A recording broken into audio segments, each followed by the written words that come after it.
यहाँहरु सबैलाई नमस्कार मेरो। म एउटा सानो सन्देश भन्न गइरहेको छु। संसारमा सबै जति पनि प्राणीहरु छन् त्यसको सर्वश्रेष्ठ प्राणी भनेको मनुष्य हो। मनुष्यको सोच चाहिँ तीन प्रकारको हुने गर्दछ। तीन प्रकारका सोच भएका व्यक्तिहरु व्यापक रूपमा छरिएर रहेका हुन्छौं। तिनी तीन प्रकारका सोचहरु मध्ये हरेक व्यक्तिमा तिनै प्रकारको सोच हुने गर्दछ।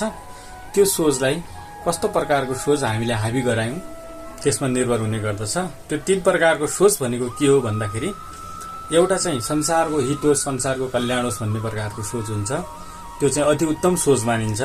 त्यसैगरेर अर्को दोस्रो प्रकारको सोच हुन्छ हाम्रा वरिपरिका सदस्यहरुको, हाम्रो समाजको चाहिँ हित होस् भन्ने भाव हुने गर्दछ। त्यो सोच भनेको मध्यम प्रकारको सोच हो।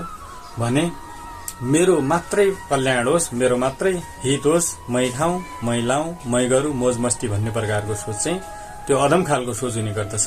त्यसकारणले हामी प्रत्येक मनुष्यमा चाहिँ यिनी तीन प्रकारका सोच हुने भएको कारणले गर्दा ती तीन प्रकारका मध्ये जुन चाहिँ राम्रो सोच हुन्छ त्यसलाई हाबी गराउन सकिएको खण्डमा संसारको हित हुनेछ, संसारको कल्याण हुनेछ।